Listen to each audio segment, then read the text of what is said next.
where I begin the message. Ezekiel chapter 12. I'll be reading by myself. Yeah. Ezekiel chapter 12. We will read some verses there. Permit me to start reading from verse 22. Ezekiel 12 from verse 22. Son of man, what is that proverb that you have in the land of Israel, saying, the days are prolonged and every vision faileth?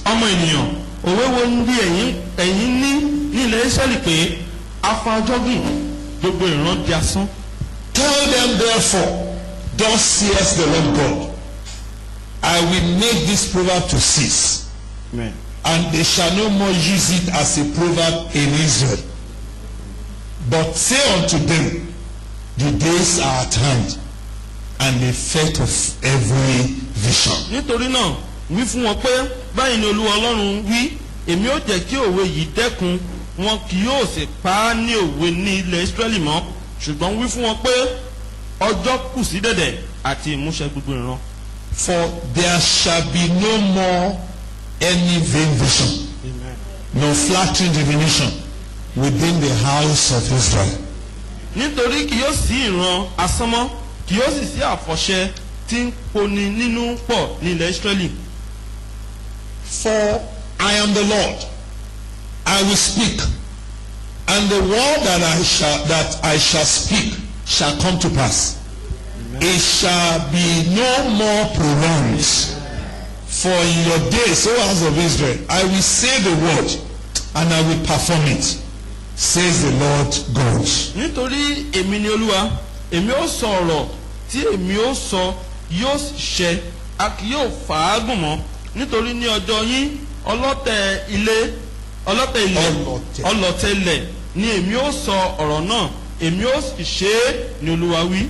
Again the word of the Lord came to me saying, Son of man, behold, they of the house of Israel say, the vision that is seeth is for many days to come, and he prophesies of the times that are far off. Ọ̀rọ̀ Olúwa sì tún tọ̀ mí wá wípé ọmọ ènìyàn kíyèsí àwọn ará ilé Ísírẹ́lì wípé ìran tí ó rí fún ọjọ́ púpọ̀ tí ó ń bọ̀ ni, ó sì sọ àsọtẹ́lẹ̀ àkókò tí ó jìnnà réré. Therefore say unto them, thus says the Lord God, there shall none of my words be prolonged anymore. Amen. But the word which I have spoken shall be done, says the Lord God.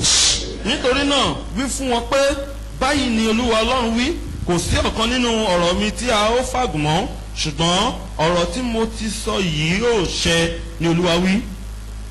Psalm 102 verses 12 and 13 again. Ìwé orin Dávidi orí kejì. Psalm 102. Orin Dávidi.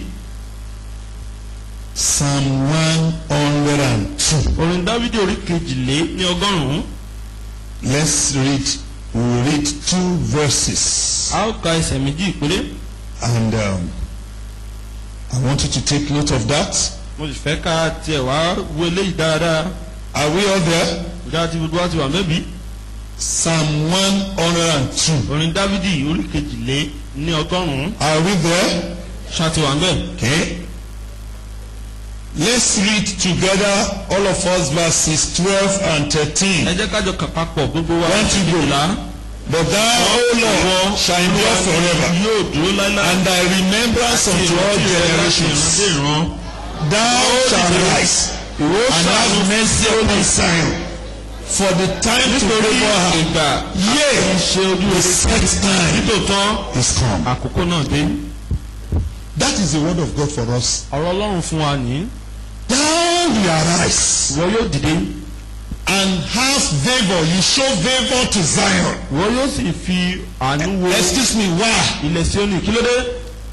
Set time. Torí pé àkókò ó ti tó. When the Lord announced fulfillment, nígbà tí Ọlọ́run bá polongo it ìmúṣẹ. is because the set time for your fulfillment has come. nítorí pé àkókò fún ìmúṣẹ rẹ ti tó. There is a set time for everything. àkókò kan wà fún ohun gbogbo. From the book of Ezekiel we read, láti ìwé Èsíkíẹ́lì tí a kà. in the land of Israel, ní ilẹ̀ Ísírẹ́lì it came to pass ó wá sí ìmúṣẹ. that everybody were tired of thus says the Lord, thus says the Lord, thus says the Lord. ọ̀rọ̀ àsọtẹ́lẹ̀ ti sú àwọn ènìyàn. People were tired of the word of God. ọ̀rọ̀ Ọlọ́run ti sú àwọn ènìyàn.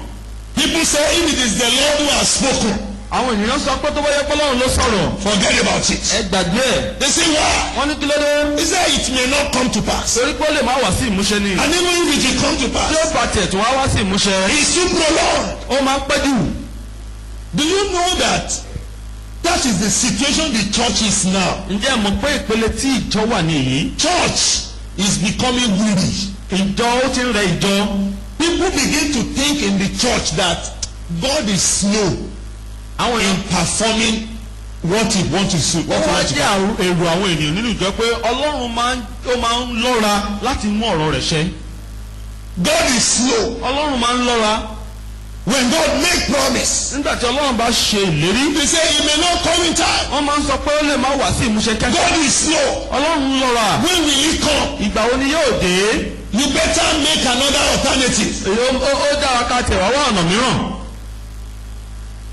You better don't sit down and fold ó hands. jẹ́ má jókòó tẹ́tẹ́rẹ́. You better do something. ó jẹ́ ṣe nǹkan. At least if God is coming, tí Ọlọ́run bá tẹ̀ ń bọ̀ gan. try to help God. gbìyànjú láti ran Ọlọ́run lọ́wọ́. Can I say to somebody? ǹjẹ́ mo lè sọ fún You ẹnìkan. cannot help God. o ò lè ran Ọlọ́run lọ́wọ́. And suddenly God came in the time of Ezekiel. lójijì ni Ọlọ́run wá dé ní àkókò Èsíkíẹ́lì. Tell them ó ní sọ fún wọn that God is slow. bí Ọlọ́run lọ́ra. That now became a proverb. tí ó wá di òwe.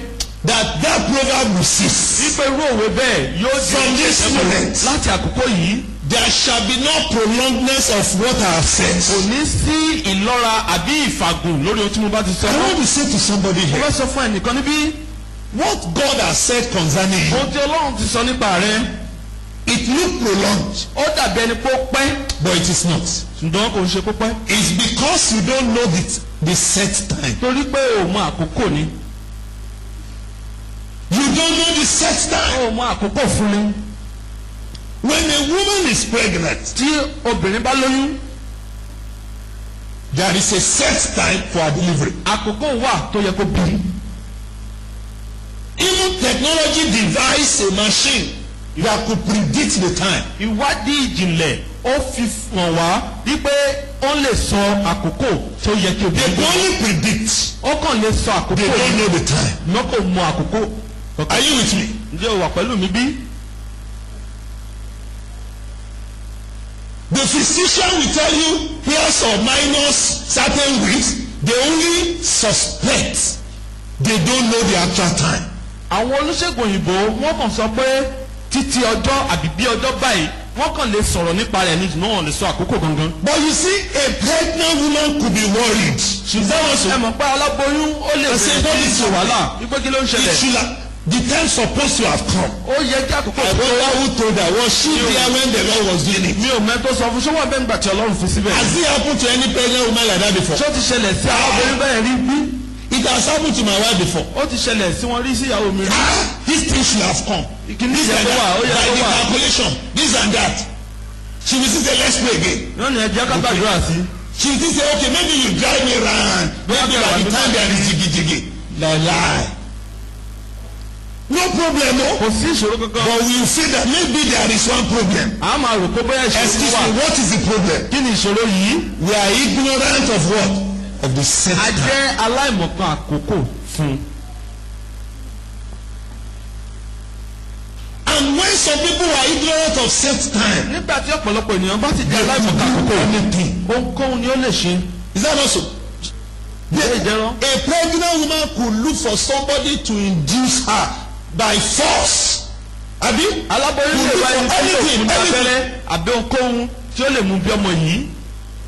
There shall be no alternative step for you anymore. kò ní sí ọ̀nà For àbáyọ the mìíràn set fún wọn time has come. torí pé àkókò ti tó. Read that verse for us again. ẹ Verse jẹ́ ká 13. kó ka ẹsẹ̀ kẹtàlá yìí. Psalm 102 verse 30. ìwé orin dávidi orí kejì ní Yes. ọgọ́rùn-ún ẹsẹ̀ kẹtàlá. Yes. Yes. Put your name there fi orúkọ rẹ and sí. read it everywhere. Put your name there and read it out. ìwọ Yes. ìwọ ó ṣàánú fún túnde. Eh? nítorí ìgbà tí Yes. àkókò mi ti tó. He said, yea, the set time has come. ó ní àkókò náà ti dé. Yea, the set time has come. àkókò náà ti dé. Look up somebody. lójú sókè.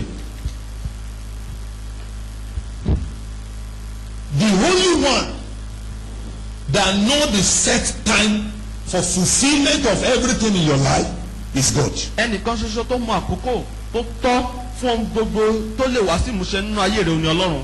But can I shock you? ṣùgbọ́n mo lè sọ There is ọlọ́run. another guy èèyàn that kan tún do wà. spy and used to know it once in a while. èèyàn kan wà tó máa ń jíwèé wò tó máa ń yọjú wò ó ohun tí ọlọ́run fẹ́ ṣe nínú ayé rẹ. Get it? Who is that? ta ni ń tàn? Devil. èṣù.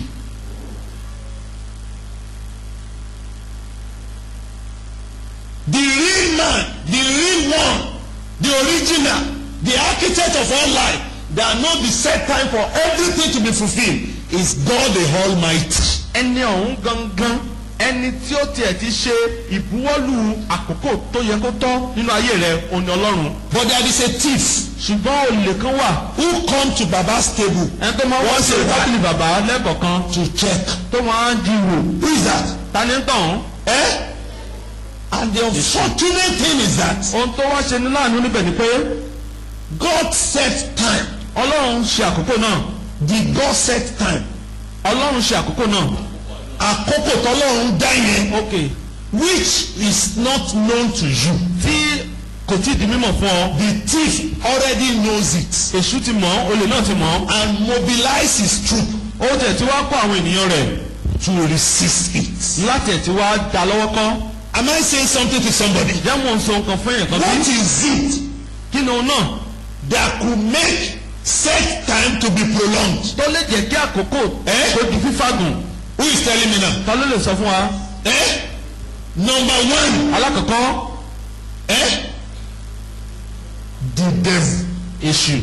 Number two, ẹlẹ́ẹ̀kejì you yourself. ìwọ gangan fúnra rẹ. And that's what I'm going to speak about today. ohun tí màá sì máa sọ̀rọ̀ nípa rẹ̀ nílé ní. Set time àkókò could be prolonged. ó lè di fífàgùn. It could be retarded. ó lè jáde ohun tá a dá lọ́wọ́ kọ́. And it could also come prematurely. ó sì tún wọ́n lè wá nígbà tí kò tí ì tó àkókò. You know, there could be premature delivery of baby. a lè ní ọmọ tí ò gbọ́ ọmọ There tó could gbogbo. be overdue ones. a lè ní ọmọ tó ti yẹ kó wá tí ò wá. None of it is good. kò sí kankan nínú ẹ̀ tó dára. It should come at the right time. ó yẹ kó wá ní àkókò rẹ̀ ni. All our pregnant sisters will deliver at the right time. gbogbo àwọn aláboyún wa In the name of Jesus. ní orúkọ Jésù. What am I saying? kí ni mò ń sọ̀rọ̀ nípa rẹ̀? Devil, èṣù. the thief that comes to steal, to kill and to destroy, olè tó máa ń wá láti can láti cause bàjẹ́. things to be prolonged. ó lè jẹ́ kí àwọn nǹkan di fífàgùn náà ayé rẹ̀. You yourself ìwọ gangan fúnra rẹ̀ can cause it to be prolonged. ó lè jẹ́ kí àwọn nǹkan wọ̀nyí kó fàgùn. Devil, èṣù who can use anything, tó lè lo who ohunkóhun can use anybody, tó lè lo ẹnikẹ́ni can cause it. ó lè fà á. But beside him, you yourself yàtọ̀ sí yẹn ìwọ gangan fúnra rẹ̀ can cause it. ó lè fà á. Out of your ignorance, ní orí ẹ̀mọ̀kan rẹ̀ out of your misbehavior, láti inú ìwà rádaràda rẹ̀ you can, out of your carelessness, láti inú ìmú nǹkan ṣá you can prolong. ó lè fà á sẹ́yìn. But if it is God, ìwọ̀n tó bá jẹ́ pé Ọlọ́run He knows the set time. ó mọ àkókò. Can somebody for us Genesis chapter 21 verse 1? tí ìrìnà kan lè kà fún wa Genesis orí Genesis kọkànlélógún 21 verse 1. ẹsẹ̀ kìíní. Genesis 21 verse 1. Genesis If you 21 carry King James version. Genesis 21 verse 1. Genesis orí kọkànlélógún ẹsẹ̀ kìíní. No King James version. The Lord visited Sarah as he has said. And the Lord did unto Sarah Yes. as he had spoken. as he has spoken. olúwa sì bẹ̀ Sárà wò bí ó ti wí. Yes. olúwa sì ṣe fún Sárà bí ó ti sọ. Any other version? ẹ̀ka mìíràn. Yes. As he has promised. The Lord visited Sarah ọlọ́run bẹ̀ Sárà as he wò has promised. bí ó ṣe ti ṣe Let ìlérí. me ask you. jẹ́ n bi ọ́ léèrè ìbéèrè kan. When did God visit Sarah? ìgbà wo ni ọlọ́run bẹ̀ Sárà wò? At the what? The ní set. àkókò tí ó tó. If they had known, tó bá jẹ́ kó mọ̀ ni. they would have what? They would have waited instead of that alternative that is causing trouble for us wọn today. bá ti dúró tó fẹ́ kọ́ mọ̀ ni láti má wá ọ̀nà mìíràn ètò ń dá wà lálẹ́ títí di òní fún wọn. Satan, èṣù sometimes nígbà mìíràn or many times, ní gbogbo ìgbà do go to spy ó máa ń lọ ń jíwèwò the program of God for your life. ọlọ́run fún ayé rẹ.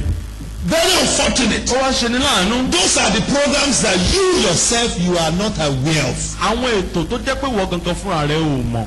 And he mobilizes troops ó sì wá máa ń kó àwọn ènìyàn rẹ̀. to see that that thing will not come to pass. ti rí dájú pé àwọn nǹkan wọ̀nyí kò wá sí ìmúṣẹ. One of the things God will be doing in this convention ọ̀kan nínú àwọn tí ọlọ́run yóò máa ṣe nínú àjọ̀dún is yìí going to give you victory yóò fún ọ ní ìṣẹ́gun over the operations of the thieves. lórí ètò gbogbo àwọn olè. Let me ask you a question. jẹ́ n béèrè béèrè kan lọ́wọ́ rẹ. How many years should Israelites spend in Egypt ọdún mélòó ló yẹ kí àwọn ọmọ Ísírẹ́lì lónìí lẹ when they went to Egypt from bondage? nígbà kan lọ sí ilẹ̀ bíbí. Say it loud. God said 400 years. It is enough. And you will come out. Please, brethren, how many years did they eventually spend? ọdún mélòó náà wá padà lò. 430 years. Who caused it? ta ló fà á. The Israelites. àwọn ọmọ Ísírẹ́lì You fúnra wọn. can cause it. ìwọ kan lè fà á. When the children of Israel were in bondage in Babylon during the time of Daniel, nígbà tí how àwọn ọmọ many Ísírẹ́lì years tó should wà they ní spend in Babylon? ọdún mélòó náà lọ bẹ́ẹ̀. tó bá mọ bíbélì rẹ. 70 years. ọdún àádọ́rin. Oh, you don't read your Bible. ẹ̀ka bíbélì yìí débẹ̀. 70 years. ọdún àádọ́rin. How many years did they eventually spend? ọdún mélòó náà padà lò. It was 75. Listen to me. Èmi ọgọ́rin. They will have spent 80 or 100. ọgọ́rin àbí ọgọ́rùn-ún What lọ́sọ̀nù. happened for them to be released? kí ló ṣe lè ta Somebody like Daniel èèyàn kan bíi Dáníẹ́lì. discovered by reading that ó rí i nípa kíkà. it should be 70 years. Ipò Then he started what? àádọ́rin. He started wrestling. ó wá with the bẹ̀rẹ̀ sí í people. ta ìjàkadì nínú àdúrà. I'm sharing with you how by ignorance mò ń bọ̀ sọ̀rọ̀ nípa you can àìmọ̀kan realize tí o fi lè and cause your days of fulfilment to be prolonged. tí ó sì jẹ́ kí ọjọ́ ìmúṣẹ kó wá di fífàgùn. How by your alertness. bí Your alertness bí wíwà lójú iṣẹ́ rẹ can also bring fulfilment at the right time. bí ó ṣe lè mú ìmúṣẹ wá ní àkókò tó tọ́. Please look up. jọ tó ti sókè. Something used to trouble me sometime when I read Bible. ohun kan máa ń Something. fọwọ́ tọ́ mi lọ́kàn nígbà mìíràn tí n bá ka bíbélì mi. You remember Elijah during famine? Èlíjà nígbà ọ̀gbẹlẹ̀ nígbà ìyàn. Who declared famine? ta ni ó In the land. pàṣẹ ìyàn nínú ilẹ̀. Èlíjà náà fúnra rẹ̀ ni. Sometimes it's easier to spoil things. nígbà mìíràn They are ó to máa ń repair rọrùn it. láti bà nǹkan jẹ́ ju láti tún ṣe náà. How did famine come? báwo ni ìyàn ṣe wá. By his declaration. Is that not so? nípa ọ̀rọ̀ You are not ọ̀rọ̀ responding. ṣe dámi lọ́hùn. He just declared there shall be no rain. ó kàn pàṣẹ ni kò ní sí òjò mọ́. And he went to hide. ó sì lọ sùn. When it was time for rain to come, nígbà tí ó tó àkókò tí ó yẹ kí òjò wá. who said there will be rain? ta ló ní òjò yóò wà. Don't forget, the Lord told Elijah, ọlọ́run ló sọ fún go ìgbà and tell Ahab lọ sọ that fún what? Áhábù pé kí ni pé òjò yóò wà. There is rain. òjò yóò wà. When he told Ahab there will be rain, nígbà tó sọ fún Áhábù pé òjò yóò wà. what do you think should follow? kí ló yẹ kó tẹ̀lé. Rain should fall. òjò yẹ kó rọ̀ ni. Rain did not come. òjò wà bẹ́ẹ̀. Who is lying? ta ló wá ń parọ́. God or Elijah? Ọlọ́run àbí Èlíjà. Pick one. mú kan. A or B? None of the above. wọ́n ní kò sí kankan bẹ́ẹ̀. God is not lying. Ọlọ́run ò parọ́. Elijah was not lying. But Èlíjà listen, kò parọ́. Ọlọ́run kò sì parọ́ bákan náà. God has spoken. Ọlọ́run ti sọ̀rọ̀. Yet Elijah needed to go to the mountain síbẹ̀ Èlíjà nílò láti lọ sí orí and òkè pray. láti gbàdúrà. Why? kí ló dé. Why? kí ló dé. When God said, I want to do something like this in your life, nígbà tí Ọlọ́run sọ pé mo fẹ́ ṣe ohun báyìí nínú ayé rẹ. why is it that there was no fulfillment? kí ló dé tí ìmúṣẹ rẹ̀ kò sí. Is it not that there is an aspect you should play that you fail to? ṣé kò ń ṣe pé ipa kan wà tó yẹ kí ìwọ gan sà tí o kùnà láti sà.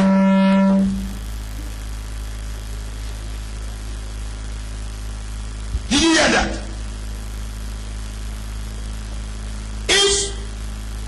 If somebody send money to you and you will receive alert, tí èèyàn kan bá fi owó ránṣẹ́ sí ọ tó rí àrídájú rẹ̀ lórí and you say, hey, praise God, I have seen Ọlọ́run alert. ṣe mo ti rí And somebody say, you have given out of that money. wọ́n ní ó yẹ fún mi nínú rẹ̀. Is that how? You have not collected it. o tí ìròwó gbà o lè náwó sí fóònù pé yá bá mú bẹ́ẹ̀. When God has spoken, nígbà tí Ọlọ́run bá ti sọ̀rọ̀. when God has program and plan for you, nígbà tí Ọlọ́run bá ti ní ìmọ̀ àti ètò fún ọ. if it will be fulfilled, tí yóò bá wá sí ìmúṣẹ. you have a part to play. o ní ipa láti sà. When you fail to play your part, tí o bá kùnà láti the sa ipa enemy will yìí. take advantage. èṣù yóò lo And you àǹfààní say, yìí. I didn't see this thing coming to ó wà pass. máa sọ pé ò rí ìlérí náà kó wá sí ìmúṣẹ. I pray for somebody mo here. gbàdúrà fún ẹnìkan níbí. The Lord will deliver you from ignorance. Ọlọ́run yóò tú ọ sílẹ̀ ní ọwọ́ ìmọ̀kan. All your parts to play, gbogbo ipa rẹ tó yẹ kó o kó. the Lord will activate you. Ọlọ́run yóò rí wọn Revive you to play your part. In the name of bá Jesus. fún iṣẹ́ rẹ lójú iṣẹ́ lórúkọ Jésù. We are going to be praying this morning. a ó jọ máa gbàdúrà pọ̀ ní òwúrọ̀ yìí. If it is, let me tell you, jẹ́ n sọ fún ọ. the greatest enemy of fulfillment ọ̀tá tó ga jùlọ fún ìmúṣẹ is not the devil. kò ń ṣe èṣù. It is you. ìwọ gangan lára rẹ ni. You don't understand. kò yé ọ. I have shown you two enemies now. mo ti fi Two ọ̀tá major méjì enemies. wọ́n ọ̀tá méjì Principal gbòógì. enemy, the devil, alákọ̀ọ́kọ́ ni and you yourself. àti ìwọ gangan. And I now discover in that research that you are the èmi wá fi greatest wọ́n enemy. wípé ìwọ gangan fún Even if it's ara rẹ devil. ni ọ̀tá tó lágbára jù. Submit yourself to the Lord. tó bá jẹ́ pé èṣù ni fi ara rẹ fún wa Resist the devil. láti What will gba èṣù happen? jà kí ni yóò ṣẹlẹ̀ yóò sá 440. Who will resist you? ta ni yóò bá ìwọ gangan fúnra rẹ wí.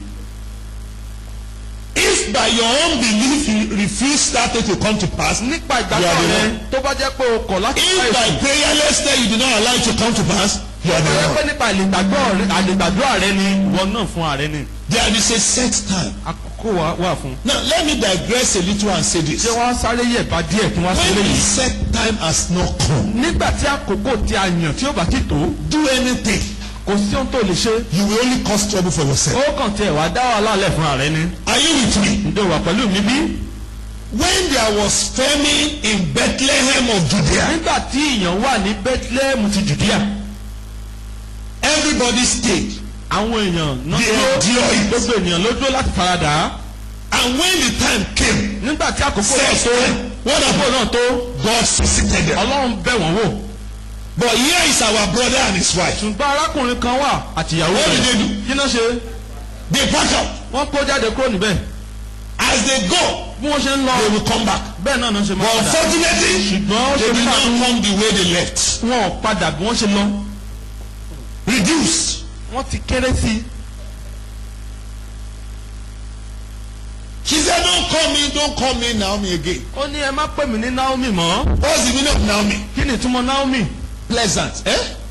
Sweetness. ohun tó dára ohun tó dùn. Then she changed her name to what? ó wá yí orúkọ Mara. rẹ̀ padà sí Mana Because torí pé she lacked manna. ó She sọ could not wait. Mana nù kò lè dúró They couldn't wait for the kò time. lè dúró fún àkókò tó They yẹ couldn't wait for the kò fulfilled lè time. dúró fún àkókò ìmúṣẹ. There is a set time. àkókò kan wà tí a ti ṣe lọ́jọ́ fún wọn.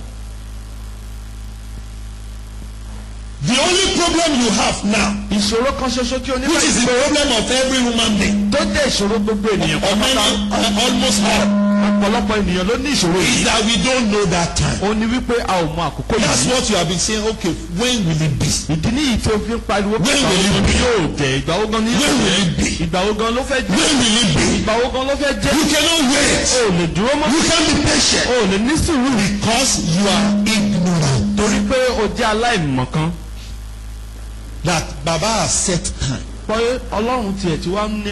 There is a set time àkókò wa kan wà tá a ti ṣe for lọ́jọ́ kan. Samuel to come in to Saul for sacrifice. fún Samuel láti wá fún Sọ́ọ̀lù. When Saul could not wait, nígbà tí Sọ́ọ̀lù ò lè dúró mọ́. what did he say? He said, when I could not wait ó again, ní nígbà tí mi ò lè dúró mọ́. I forced myself to do it. mo múra mi tipátipá láti ṣe. Sister, arábìnrin what are you forcing yourself to do? kí ni ò múra rẹ̀ ń tipátipá láti ṣe. Please sit right, sit right. ẹ and look jókòó at sit dáradára. right. ẹ jókòó dáradára.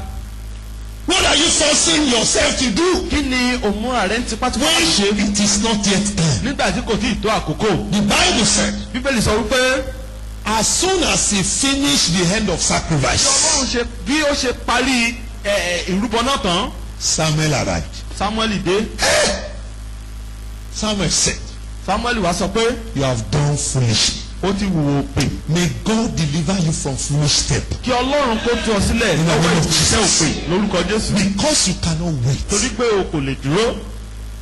When the Lord has set time nígbà tí ọlọ́run ti ṣe àkókò kan lọ́jọ́. that this thing will come to you, wípé nǹkan yìí yóò wà fún ọ. but it's going to be July ending.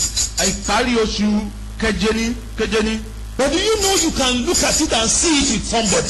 ṣùgbọ́n ṣe mọ̀ pé o lè rí kíní yìí lọ́wọ́ èèyàn kan. And the third week of July, nígbà tó sì wá di ọ̀sẹ̀ kẹta you just go and get it on credit. o kàn lọ gbà á ní àwìn. On credit. ní àwìn.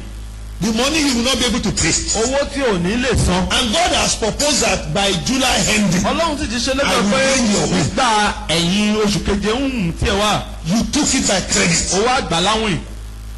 And the salary did not come in time. owó oṣù rẹ̀ wá wá.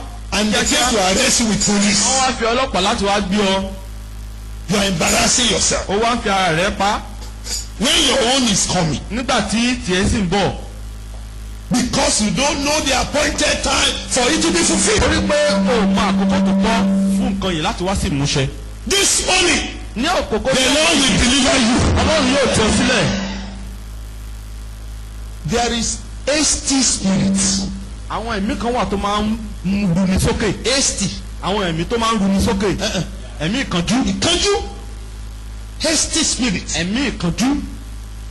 Just because you are ignorant torí pé o jẹ́ aláìmọ̀kan of what God is doing. ohun tí ọlọ́run fẹ́ ṣe nínú ayé rẹ. Koya. just for you to be in haste. And God say if I do it now, ọlọ́run sì sọ pé you will enjoy it o. o lè má gbádùn rẹ. If I do it now, bá ṣe ń sísìn it yìí. will not be well, it will not bring glory to me. ní dára kò sì ní mú ògo wá fún. Wait. dúró. Let me bring it at the time. jẹ́ kí n mú wá ní àkókò tó yẹ. You shall be fulfilled ó di ẹni ìmúṣẹ at the right time. nígbà tó yẹ. There is a right time àkókò kan wà fún. for everything to come to pass in your life. ohun gbogbo láti wá sí ìmúṣẹ That's the nígbà first thing I'm establishing this ohun morning. àkọ́kọ́ tí mo fẹ́ máa jẹ́ But the second thing I'm also establishing with you, ohun ẹlẹ́ẹ̀kejì tí mo tún wá ń sọ fún ọ ni pé that right time can also come and go. àkókò yìí lè wá kó sì tún lọ. Why? kí ló dé? The devil èṣù or àbí you yourself. ìwọ gangan fúnra rẹ. It's not God. kò ń ṣe ọlọ́run o. Number one, the devil. alákọ̀ọ́kọ́ èṣù. Who knows ẹni tí ó mọ̀ that by the end of July, wípé kí ó tó di ìgbà tí ó bá fi di ẹ̀yìn oṣù keje. this brother arákùnrin yìí will be promoted to be the head of that organization. wípé a ó tiẹ̀ wá fún ní ipò gíga láti But the brother did not know ṣùgbọ́n arákùnrin yìí ó mọ̀ that certain thing is awaiting him. pé òun kan wà tó ń dúró de òun. The devil èṣù who knows tí ó mọ̀ can mobilize his agents ó lè kó àwọn ènìyàn rẹ̀ jọ. and they could stand on the way. wọ́n sì lè dúró lójú ọ̀nà rẹ̀. Prince of Persia. balógun Páṣíà. That was what happened to Elijah. ohun tó ṣẹlẹ̀ sí Èlíjà When rèé. they say I will send rain, nígbà tí Ọlọ́run sọ pé wọ́n rán òjò. and he still needed to pray ó sì and nílò pray láti and gbàdúrà pray and pray and pray. gbàdúrà láti gbàdúrà. It takes a prayerful man ó ní fi ṣe pẹ̀lú ẹni tó bá ń gbàdúrà. to arrive at the set time of fulfilment. láti dé ibi tí ó yẹ ní àkókò tí ó yẹ láti wá sí ìmúṣẹ. Why? kílódé. Because there is a devil èṣù wà to address. láti ẹ̀ tí wá bá wí. Brethren, ara Satan never go on vacation. Sátánì kò ní lọ lọ́lùdé o. A child of God should not go on vacation in the place of prayer. ọmọ ọlọ́run ò yẹ kó gba olùdé níbi àdúrà. Because there is a devil torí pé èṣù wà who will not want you to be fulfilled. tí ó kò wá sí ojú ìṣe. Amen. àmín. Have you forgotten about our Lord Jesus Christ? ǹjẹ́ ti gbàgbé Jésù ọlọ́run wa Jésù olúwa wa ni. There was only one death ikú kan wà prepared for him, tí a ti ṣe lọ́jọ́ fún un. and that was a glorifying death on the cross. eléyìí sì jẹ́ ikú tó ní ògo lórí igi àgbélébùú. So before that time came, kí àkókò náà tó tó devil came èṣù wá to terminate his life. láti ẹ̀ tí wá yẹ lẹ́sẹ̀ láti bà iye rẹ̀ But the jẹ́. Bible said in the book of Hebrews, ṣùgbọ́n bẹ́ẹ̀rẹ̀ sọ nínú ìwé bẹ́rù he prayed tí kò gba àdúrà with a strong cry pẹ̀lú ẹkún tó ní agbára unto him that is able to deliver him fún ọlọ́run tó lè From gbà á là kúrò lọ́wọ́ kíni from premature death. lọ́wọ́ ikú àìtọ́jọ́. He prayed it to. ó gbà á ládùúrà o. He would have died prematurely. ìbá ti kúkú àìtọ́jọ́ dànùdànù. Devil could cause things to happen prematurely to him, èṣù ò bá ti jẹ́ kí ikú náà wá láìtọ́jọ́ fún which you will not enjoy. tí ó lè má gbádùn rẹ̀. He can prolong it. ó lè jẹ́ kí ó tó fagùn. He can bring it before the time. ó lè mú wá kó tó di àkókò yìí. Imagine your orange tree ẹ tiẹ̀ wá rò ó igi ọsàn rẹ that is fruiting, tí ó ń so.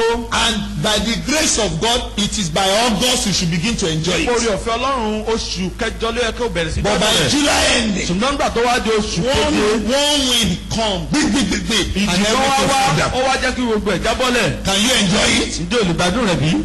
Prematurely. àìtọ́jọ́. We will be praying right from today. a ó máa gbàdúrà láti òní lọ. Every enemies of premature fulfillment in my life, gbogbo ọ̀tá ìmúṣẹ àìtọ́jọ́ nínú ayé mi. judgment is coming upon. ìdájọ́ ń wá sórí ayé wọn. Every forces that also stand to prolong things. gbogbo ipá tó dúró láti jẹ́ kí ìmúṣẹ ayé mi di fífàgùn. Some people, everything in their life is prolonged. àwọn kan wà tó yẹ kó gbóǹkóhùn nínú ayé wọn ló máa ń di ohun They fàgùn. could not go to primary school the right time they should go. wọn lọ sí ilé ìwé alákọ̀ọ́bẹ̀rẹ̀ ní àkókò tó yẹ kán máa lọ. ọ̀tá ló ṣe yìí. They couldn't go to their secondary school the time they should wọ́n lè go. lọ ilé ìwé girama nígbà tó yẹ kán lọ. They couldn't do things the time others or that they should do it. gbogbo ohun tí wọ́n ló máa ń pẹ́ hàn kí ṣe nígbà tí ẹgbẹ́ wọn bá ṣe. That is what God wrote ó ṣe concerning pé them. àtòrí pé ohun tọ́lọ́run kọ nípa But ìṣẹ́ what? o. ṣùgbọ́n kí ni. There is a devil èṣù kan wà who causes delay. tó máa ń jẹ́ kí ó di I say ohun I'm fàgùn tó not máa ń allowed jẹ́ to kó pẹ́ happen. tó ní èmi ò ní jẹ́ kó And ṣẹlẹ̀. if they are now prayerless, tí ọba wa jẹun tí ó lè gbàdúrà it will come. yóò ṣẹlẹ̀ bẹ́ẹ̀. But as I said, you may be the greatest. ṣùgbọ́n mo yẹ sọ ìwọ gangan ló lè jẹ́ ẹni ọ̀gá gangan fún. Number one, alákọ̀ọ́kọ́ how can you overcome it? báwo ni o ṣe lè borí How rẹ̀. can you? I've told you that of the devil by prayer will scatter him. mo ti sọ fún ọ nípa tèṣù àdúrà láfi bá tiẹ̀ jẹ́. Go to the book of Luke chapter 1. lọ sí inú ìwé lúùkù orí karùn-ún. Let's read of one man and then draw conclusion from there. ẹ jẹ́ ká kà nípa arákùnrin kan ká sì mú wá sí Luke ìparí chapter lórí rẹ̀. 1. ìwé lúùkù orí kìíní. Are you in Luke chapter 1? ǹjẹ́ o ti wà ní lúùkù orí kìíní. Yes. Luke chapter 1. ìwé lúùkù orí kìíní. I'm reading from verse 5. mò ń kà láti ẹsẹ̀ karùn-ún. There was in the days of Herod, the king of Judea, a certain priest named Zacharias of the course of Abia, and his wife was of the daughters of Aaron, and her name was Elizabeth. And they were both righteous before God, walking in all the commandments and ordinances of the Lord blameless. And they had no child, because that Elizabeth was barren. And they both were now well stricken in years. And it came to pass that while he executed the priest's office before God in the order of his course, according to the custom of the priest's office, his lot was to burn incense when he went into the temple of the Lord. And the whole multitude of the people were praying without at the time of incense. And there appeared unto him an angel of the Lord standing on the right side of the altar of incense. When Zechariah saw him, he was troubled, and fear fell upon him. But the angel said unto him, Fear not, Zacharias, for thy prayer is heard. And thy wife Elizabeth shall bear a son. Thou shalt call his name what? John. I want to stop there.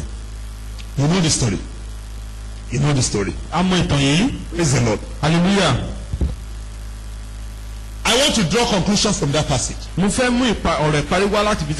That you may not be the enemy of fulfillment in your life. So that you will not be an enemy of fulfillment in your life. Number one, learn to live rightly. What did they say about Zechariah in that place? Righteous, what again? What again? Blameless. Please tell me, who is a righteous man? People that does right. People that are living rightly. Help me tell your neighbor. Live righteously.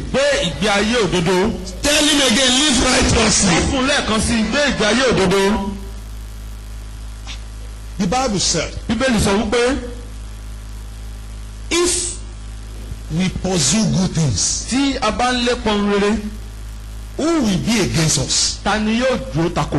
If we are living righteously, that's the first step unto victory. A wrong life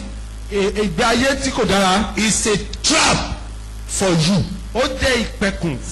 When you live a wrong life, you give devil an occasion to chastise you. Tell him again, live righteously. Excuse me, it's not because of God. It's because of yourself. Live righteously. Live correct life. If you are living a reckless life, you will suffer for it. You give the devil an occasion to afflict you. You live anyhow. You can eat anywhere. You can eat anything. You can drink anywhere. You can drink anything. You feel that I'm the owner of my life. Be careful. Every wrong life is an opportunity for the devil to strike. It is not because of God. It is for your own advantage. There is no wrong life that did not have consequence.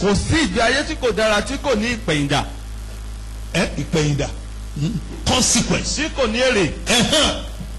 There are consequences of wrong life. Listen, even though you may confess and receive forgiveness, some of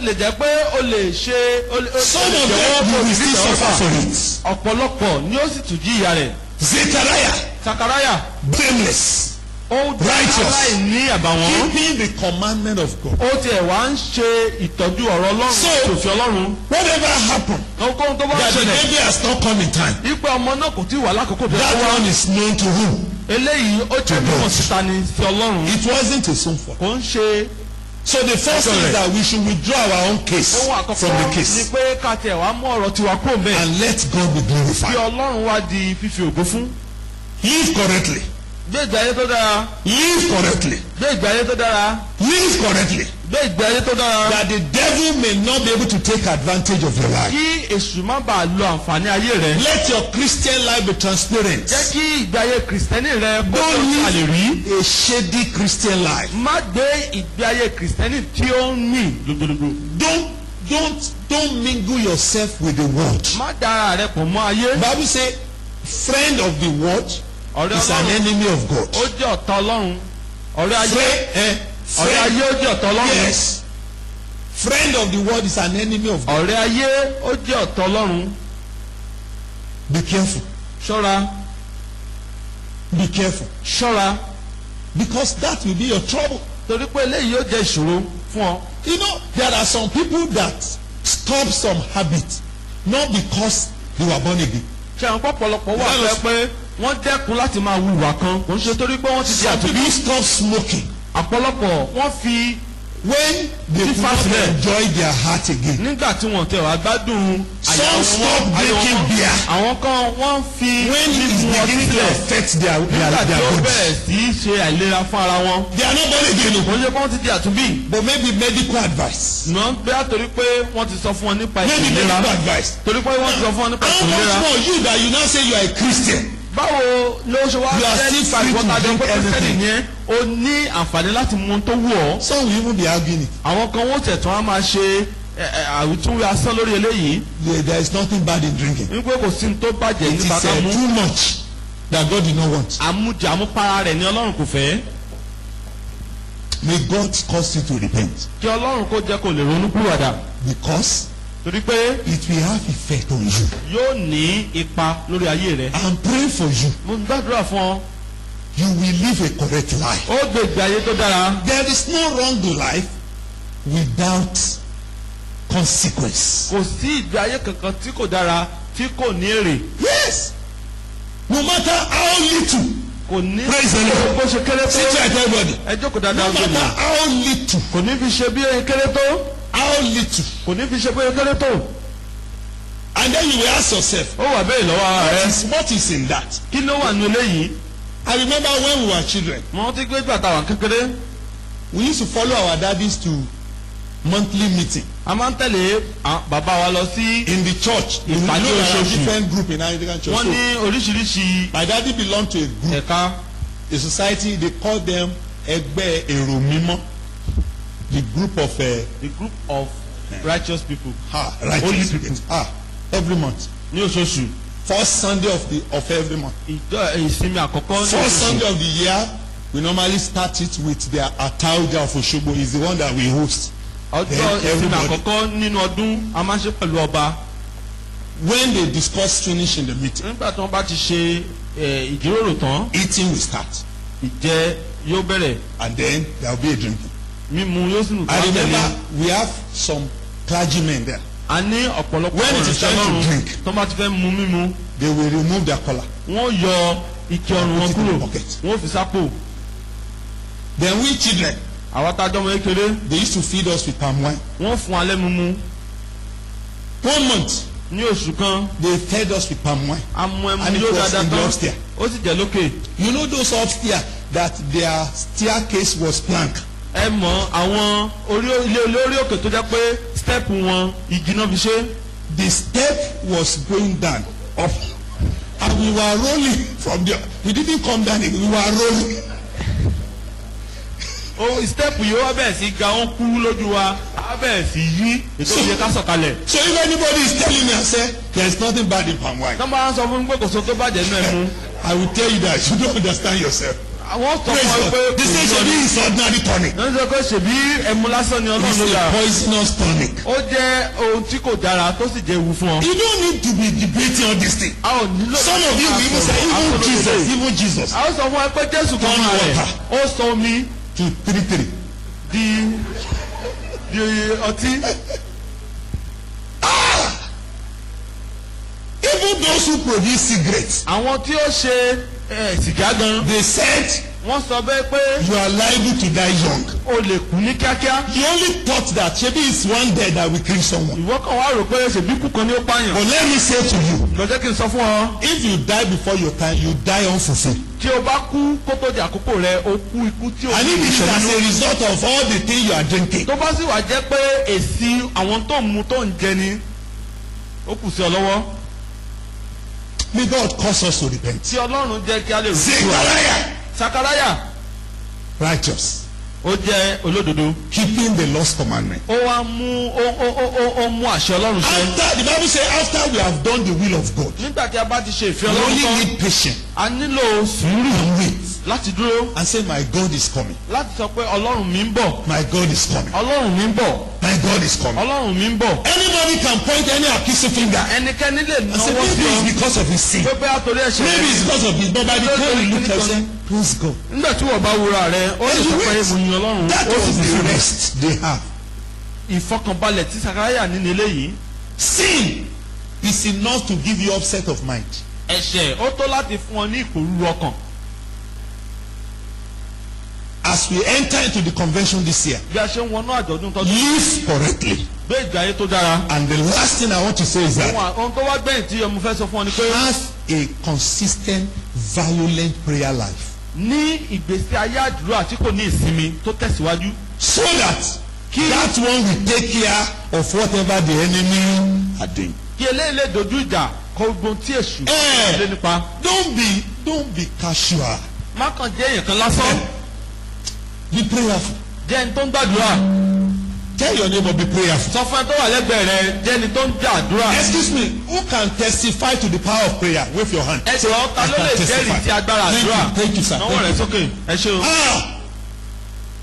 Especially our children here. I pàápàá beg jùlọ you, àwọn ọmọ wa wake up to pray. ẹ jí gírì láti gbàdúrà. You know, I was telling you in the vigil. ẹ̀wọ̀n tí gómìnà sọ I fún wa said, níṣòro. when I was in your own age, nígbà tí mo wà níbi ọjọ́ orí I rẹ have known the Lord by the grace of mo God. ti mọ ọlọ́run nípa orí ọ̀fẹ́ ọlọ́run. I never belonged to kwe prayer. mi ò ń ṣe ẹni tó mọ́ kàn wọ́n gbàdúrà So kékeré. most of the prayer then is what I am enjoying now. àwọn àdúrà tí mo ti gbàgbà náà ni mò ń gbádùn rẹ̀ nísinsìnyí. Are you with me? ǹjẹ́ o wà pẹ̀lú mi bí? I will gather some youth, serious brothers. wọ́n kọ́ àwọn Go on 3 days marathon ọmọ tí wọ́n fasting. ṣe á lọ fún àdúrà. Sit right and look at me. jókòó dáadáa kò Ask ṣòro. me, what is our problem? béèrè lọ́wọ́ mi pé ṣòro kí ìṣòro wa àti ṣòro ń gbà náà. By the grace of God, me, I have never visited herbalist. mi ò dọ́dọ̀ babaláwo rí. There is no better in my body in life. I'm telling you, my mother has never taken me to anywhere to say that maybe ìyá there mi is fún mi a. lọ síbi kankan rí. And some of you, it is 1,000 that is in your head. ọ̀pọ̀lọpọ̀ yín And yet you dẹ́ni don't pray. ọgọ́rùn-ún ọmọ ẹgbẹ̀rún ló wà ẹgbẹ̀rún kan ló wà lórí rẹ. When they say pray, pray. lọ́dọ̀ wa ní kò gbàdúrà. When I was leading a prayer warrior, nígbà tí mo ń darí àwọn àfàdúrà jagun it is 7 hours old wákàtí méje ni o. every time we meet. ní odò gbàgbà And bá ti nobody pàdé will sit down. kò sí ẹni tí ó jókòó. When I left that church, nígbà tí mo kúrò níjọ a yìí man sent me message. arábìnrin kan He fi said, "Pastor, àtẹ̀ránṣẹ́ ránṣẹ́ I sí have joined the prayer warrior now. mi. igbó mo ti darapọ̀ mọ́ àwọn àfàdúrà jagun báyìí. Because it's now easier than when you were there. torí pé ó ti rọrùn ju ìgbà tí mo tẹ̀ wọ́n bẹ́ẹ̀ lọ. If I want to go and pray for myself, tí mo bá fẹ́ lọ gbàdúrà fúnra I mi used to look for solitary place. máa ń wá ibi tó dákẹ́. There is a building in Osogbo. I don't ilé know kan wà where ní it is. Òṣogbo bí ó ti They wà call bẹ́ẹ̀ wọ̀n it the mọ́. house of demons. wọ́n ń pè ní ilé àwọn ẹ̀mí òkùnkàn. ilé ìwín. Nobody could live there kò sẹ́nikẹ́ni tó lè gbé bẹ́ẹ̀. until they release it for prayer. àfìgbà tán fi So sílẹ̀ it fún àdúrà. became a retreat center. ó di ibi tó ti ń A gbàdúrà. story building. ilé orí òkè Every ni. room. That's the place me I normally go to Ibi tí whenever mo bá lọ I'm less busy tí mo bá to fẹ́ spend gbàdúrà hours. láti lo wákàtí tó pọ̀. What am I praying about? kí ni mò ń gbàdúrà nípa I rẹ̀? was praying to know God more. mò ń gbàdúrà láti Honestly, I don't have problem. mi ò No níṣòro. problem of bad dream. kò sí No enemy àkàlà. pursue me. kò sí I don't have àkóso any. mi. n ò níṣòro kankan. I never grow up to know that there is one mama somewhere or that I need to be facing at all time. n ò dàgbà láti mọ bàbá kan àti ìyá And yet, kan tí mo lè lọ bá tí ṣòro bá Okay, dé. tell me what is the problem of Jesus gone? ẹ sọ fún mi kí ni ìṣòro Jésù gangan fúnra rẹ̀. From his mother's side. láti ilé From ìdílé father. ìyá rẹ̀ àbí láti ilé bàbá rẹ̀. But he pray more than everybody. tó gbàdúrà. Tell your neighbor, lọ. wake up to pray. sọ fún ẹni tó wà lẹ́gbẹ̀ẹ́ rẹ̀ jígìrì láti gbàdúrà. The way you say it, I suspect you. bó o ṣe ń sọ yìí. You are really praying around somebody. Say wake up to pray. jídìde láti gbàdúrà. During this convention, ní ìgbàjọdún yìí. when it is time for prayer, wọ́n dá púpọ̀ láti gbàdúrà. excuse me, jọ. if you need to remove your shoe tó bá yẹ kó yẹ kó o bọ́ bàtà rẹ. and face a corner, láti ẹ̀tí wá ojú kan bìkan láti gbàdúrà. gbà á gbàdúrà. Bible say men ought always to pray. bíbélì sọ pé And not to ẹnìkan faint. yẹ kó máa gbàdúrà ní gbogbo ìgbà kò ń ṣe láti ṣàárẹ̀. There is a devil stealers of your destiny. èèyàn kan wà tí ó máa ń jí àyànmọ́ mú. Hindrance to fulfilment. ẹni tí ó máa ń ṣe ìdáwọ́ After you have lived a wrong, a right. tí o bá ti gbégbé ayé The tó next tán thing, pray. ohun tó kù ní fún ọ láti gbàdúrà.